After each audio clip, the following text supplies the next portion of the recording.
So, vielen Dank, Freunde. Jetzt haben wir das auch hinter uns gebracht. Ein bisschen Rock'n'Roll. Ist euch schon warm? Na, aber, mit Sicherheit. Wir können natürlich auch Folgendes tun. Ihr wisst natürlich eine Grillspezialität, das haben wir vorhin auch gerade hinten besprochen.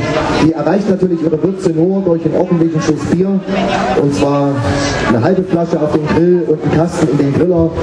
Und nur so erhält man das optimale Grillfeeling. Das heißt, wir sollten euch auch alle ein Bierchen besorgen, sonst wird das ja nichts heute Nachmittag. Denn wir wollen ja auch hemmungslos noch feiern heute.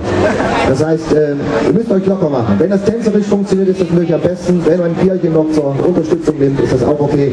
Wir spielen jetzt nämlich einen Song. Da seid ihr nochmal eingeladen, die Hüfte ein bisschen zu schwingen.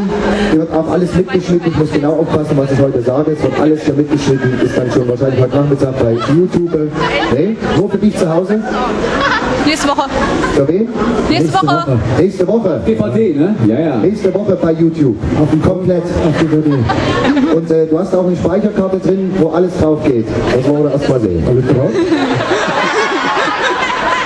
Also alles drauf geht. Wir warten. Ja, wir warten. Okay. Die Karte voll ist, ja klar. Okay.